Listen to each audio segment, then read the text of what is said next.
What is easier to do if you're a woman? Survive the NICU. Apparently girls do much better in the NICU than boys do and tend to have less health complications. We heard that time and time again as parents to a 29-weeker girl. Quick source, but there are others. Link. Carry anything on your hip. Anytime I carry something heavy and place it on my hip, it's like a part of my instinct awakens. Hiding sexual arousal. You've never had to belt tuck your clitoris? Not yet. Touch your friends, I think. A couple of people have interpreted this as groping each other, but I feel like what I really notice in men is that they aren't as comfortable with intimacy. Sitting right up next to each other thigh to thigh on the couch under a blanket to watch a movie, resting a head on the other person's shoulder, gently moving an eyelash off of someone's face, holding hands are all practices I've experienced within my platonic relationships with women that I've never generally seen men be comfortable with. Like yeah, smacking each other's butts is whatever, but I think it's kind, gentle physical touch that is lacking. Physical contact? If I feel like it, if I need a hug, I can just cuddle with my girl's friends. I don't think it's that easy for guys. Straight facts. Last time I had a hug was a few years ago. Apparently women fighter pilots handle G-forces better than men, mainly due to being shorter and their heart not having to work so hard to pump blood to their brains. Short men also handle G-forces easier for the same reason. Yep, as a tall guy, 6 feet 4 inches, G-forces F with me big time. In fact, 2 weeks ago I passed out on an especially intense roller coaster. My wife, who was sitting next to me for the ride, cackled with laughter when we saw the on-ride picture and I was out like a light. Work with children. As someone who works in early childhood education, I've had the cops called on me 3 times when I took my kiddos to the park. Thankfully I know the beat cop quite well, so it has never caused me any real issues, but the fact that people see adult man interacting with children and assume I'm a violent predator honestly hurts a lot.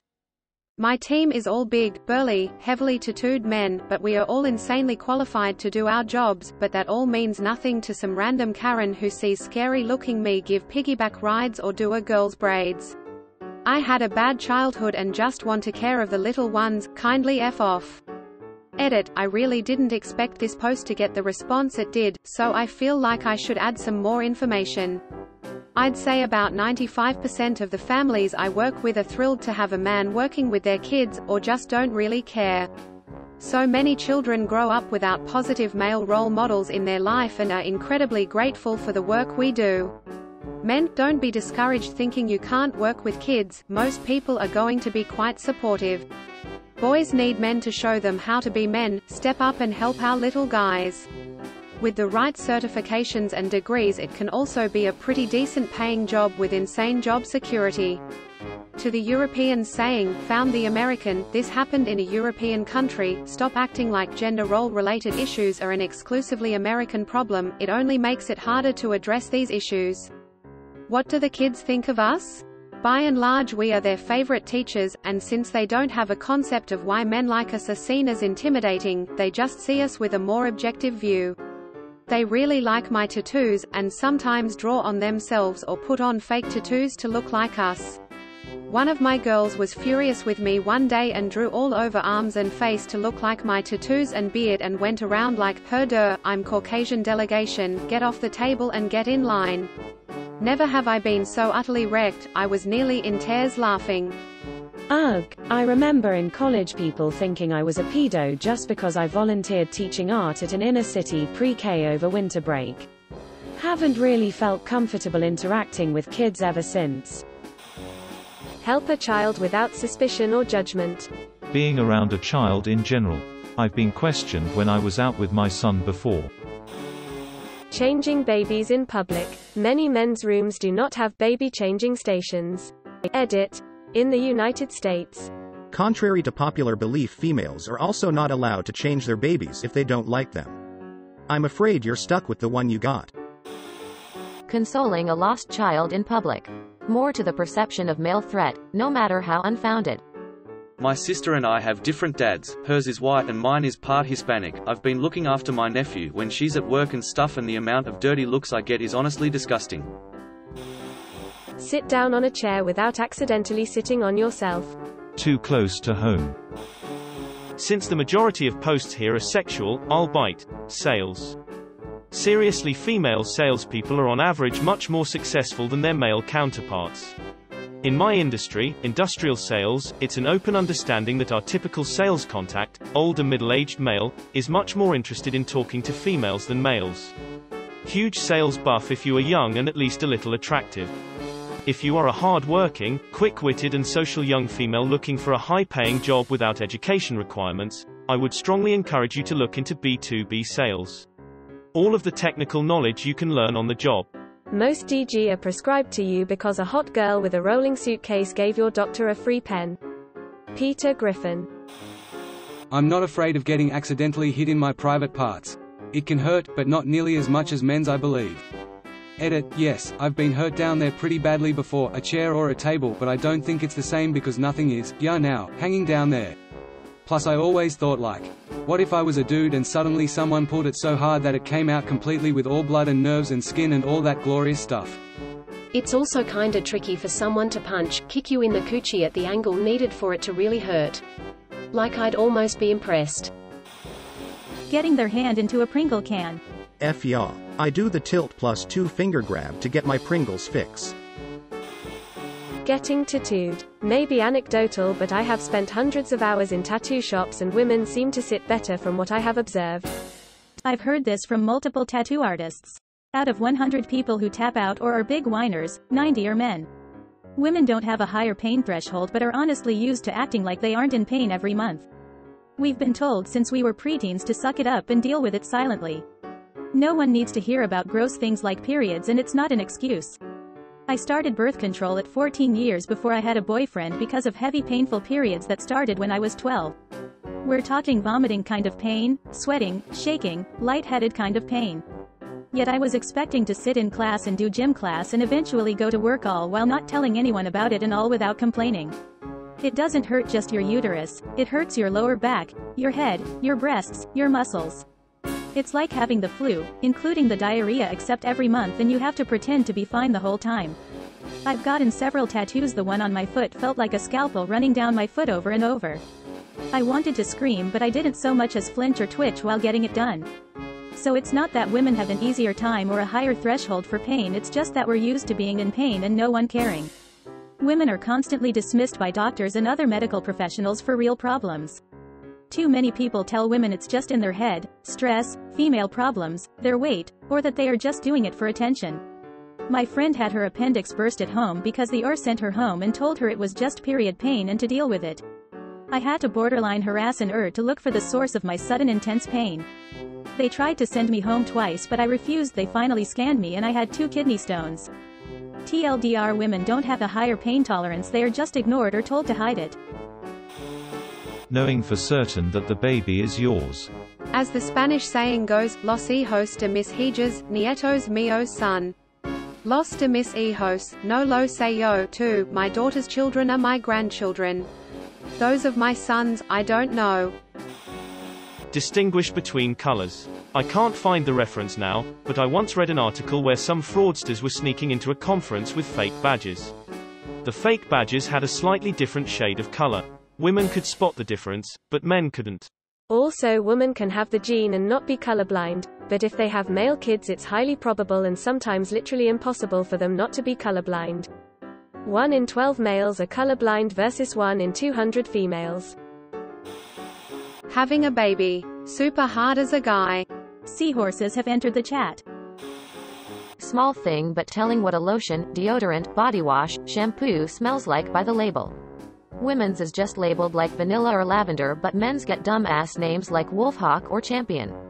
Bear Fire, for men. It's manly and comes in a black bottle. Ladies, stay out. Feel the fire. Embrace the bear. Wear another gender's clothing. I once got a bunch of mislabeled lab coats. Somehow the service switched mine out. I was thoroughly confused as to why I felt like I was a 5-year-old trying to figure out how to tie his shoes. I literally could not work the buttons. And that's how I found out women's buttons are on the opposite side of men's. Have multiple orgasms. Tons of martial arts throws. Female center of mass is lower down in the body than male center of mass. even before accounting for height differences, and it's absolutely crucial to certain martial arts throws. Like, you know that one throw you see all the time in movies where someone grabs a person from behind, and that person just leans forward and rolls them over their shoulder? Yeah, that's almost impossible for most men to do unless the stunt person grabbing them is helping with it. But for your typical woman, it's literally as easy as leaning forward. It takes basically no strength, it's all leverage. I'm a man who practices mixed martial arts, and 4 times out of 5 when I'm sparring a woman and I lose against her, it's because she threw me. The splits. Unless you are Jean-Claude Van Damme. Is it actually easier for women, or are there just more women who train flexibility like that? Here's a fun one. Women are generally better at conserving air while scuba diving. I teach scuba, and 95% of the time my female students could stay down twice as long on their first dive than their male counterparts. It's a big pick-me-up for so many tiny women who think all the heavy gear is going to set them back from the big muscular guys. Update. So surprised to see this response. Glad you guys think it's as interesting as I do. Looks like some studies have been done on this. There's a Telegraph article behind a paywall that links to the studies, but for more casual reading, check this out. Link. In my opinion, I think the major piece of the equation does have to do with oxygen use being more efficient in women due to sheer muscle mass, but I do see there is a psychological aspect to it too. I see a majority of men take heaving breaths rather than normal relaxed breaths. Because of this, sometimes these guys will be overweighted to counteract the positive lift created by their lungs. This means they're dragging around more weight and thus exerting more energy. Along with that, I tend to see a lot of women relax in the water a lot faster than men do, so they become accustomed to what breathing regularly underwater is like. For those of you who have asked how to become more conservative divers, here are a few tips. 1. Practice buoyancy. The closer to neutral buoyancy you get, the less drag you'll have. As you get accustomed, you'll find you can shed lead from your gear, which continues to make you more efficient. 2. Spend some time focusing on your breathe. For the first few months of diving, my primary concern was my breath and making sure to always keep breathing. You have to counteract the desire to take deep gulps of air and instead try to find a rate at which you are relaxed. Skip breathing isn't the goal either. That will just make you want to suck down more air later as you get exerted by hold your breath. As you get used to this rate, you can play with changing your breaths to change your buoyancy. 3. Relax. Taking it slow and using efficient movements is going to allow you to conserve air throughout your whole dive. As a bonus, if you take things slowly, you are more aware of your surroundings and tend to see more life. Can confirm. My dad was a PADI instructor for over 20 years, and this was a thing. He himself was able to conserve air with much training and experience almost to the same degree as a woman. It also helped he was a small person at 5 feet 1 inch. Serving tables at a restaurant. While the overall sales between the men and women servers are about the same, the women get tipped much higher. People seem to have a better time at restaurants if their server is a woman.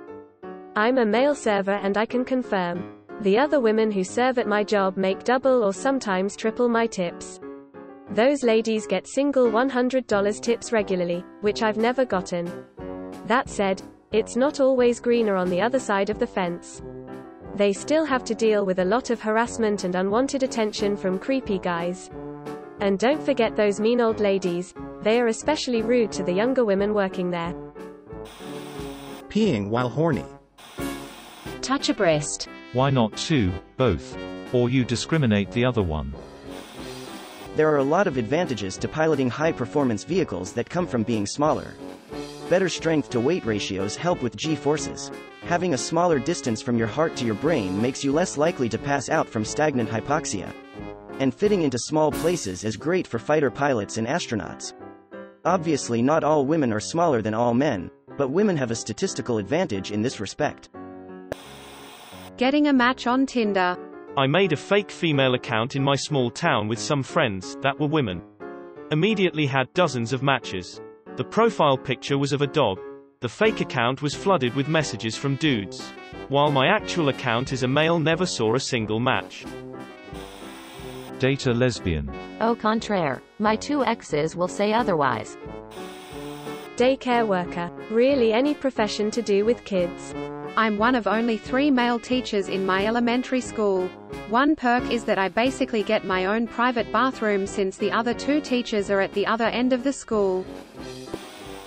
Be pregnant. Am I pregnant or am I okay?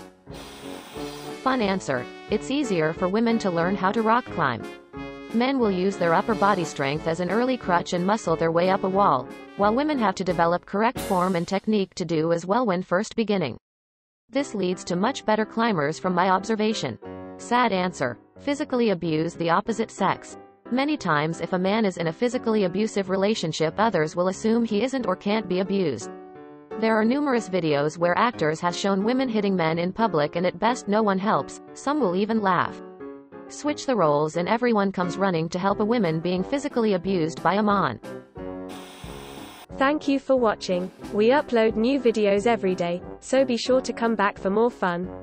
Please consider liking and subscribing if you enjoyed the video.